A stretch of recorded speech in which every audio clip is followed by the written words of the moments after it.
Room में बैठे होते हैं। अरे वीर, अब मुझे घर जाना चाहिए क्योंकि मुझे यहाँ पर काफी देर हो चुकी है और काफी रात भी हो चुकी है। घर पर मेरे मम्मी पापा मेरा इंतजार कर रहे होंगे। अब मुझे घर जाना होगा वीर। अरे हाँ इमली, तुम्हें यहाँ आए हुए काफी देर हो चुकी है और काफी रात भी। अब तुम्हें घर जाना चाहिए। चलो मैं तुम्हें तुम्हारे घर तक छोड़ देता हूँ। ऐसा कहते ही वह दोनों रूम से बाहर की तरफ जाने लगते हैं। फिर वीर इमली को उसके घर तक छोड़ने के लिए चला जाता है। फिर वह दोनों घर की तरफ तेजी से बढ़ने लगते हैं। कुछ देर चलने के बाद इमली अपने घर पहुंच जाती है। फिर इमली वीर से कहती है, अरे वीर, अब तुम्हें घर जाना चाहिए क्योंकि दादाजी तुम्हारा इंतजार कर रहे होंगे। हाँ इमली, अब मुझे घर जाना चाहिए। दादाजी मेरा इंतजार कर रहे होंगे। इमली के वहाँ से जाने के बाद वीर भी वहाँ से चला जाता है। फिर वह तेजी से घर की तरफ बढ़ने लगता है। अरे मुझे जल्द से जल्द घर जाना होगा। दादाजी मेरा घर पर काफी देर से इंतजार कर रहे होंगे। वह जा ही रहा होता है कि तभी अचानक से वह किसी चीज से टकराता है और नीचे गिर जाता है और बेहोश हो जाता है। वहीं दूसरी तरफ दादाजी वीर का काफी देर तक इंतजार करते हैं, लेकिन वीर घर नहीं आता। अरे वीर कहाँ रह गया? वो तो इमली को उसके घर तक छोड़ने के लिए गया था, लेकिन वो तो अभी तक नहीं आया। वह कहाँ जा सकता है?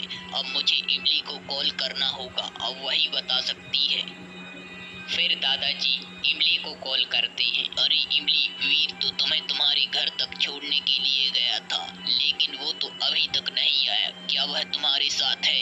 अरे हाँ दादाजी, वो तो मुझे घर तक छोड़ने के लिए आया था, लेकिन वो तो यहाँ से कब का जा चुका है। चलो ठीक है इमली। अरे वीर तो इमली के साथ भी नहीं है, लेकिन वह कहाँ जा सकता है? पता नहीं वह कहाँ होगा और किस हालत में होगा। मुझे उसे ढूंढना चाहिए। फिर दादाजी वीर को ढूंढने के लिए चले जाते हैं। अरे वीर तुम कहाँ हो? अरे वीर तुम कहाँ हो? वीर तुम कहाँ हो? दादाजी वीर को सारी जगह ढूंढते हैं, लेकिन वीर उन्हें कहीं नहीं मिलता। अरे वीर तो मिल ही नहीं रहा। अब मुझे यह बात पुलिस को बतानी होगी। फिर दादाजी सीधा पुलिस स्टेशन आते हैं। अरे इंस्पेक्टर साहब, मेरा पोता बहुत देर से गायब है और वो मुझे नहीं मिल रहा। अब आप ही उसे ढूंढने में मेरी मदद कर सकते हो। डॉक्टर प्रेम सहाय, हम आपके पोते को जल्द से जल्द ढूंढ लेंगे। आप चिंता मत लीजिए। आप अपने घर जाइए और आराम कीजिए। आपका बेटा कल सुबह तक मिल जाएगा। फिर दादाजी उस इंस्पेक्टर की बात मानकर घर आ जाते हैं और आराम करने लगते हैं, क्योंकि वीर को ढूंढते ढूंढते वह काफी थक चुके थे। वहीं दूसरी तरफ देखते ही देखते रात से सुबह हो जाती है, लेकिन पुलिस वीर को नहीं ढूंढ पाती। वहीं दूसरी तरफ इमली दादाजी के पास आ जाती है। अरे इमली बेटा, वीर का तो रात से ही कुछ पता नहीं है। वह पता नहीं कहाँ गया। पुलिस भी उसे ढूंढ नहीं पा रही है। पता नहीं वह किस हालत में होगा। अब वह हमें कैसे मिलेगा? मुझे तो कुछ समझ में नहीं आ रहा। मैं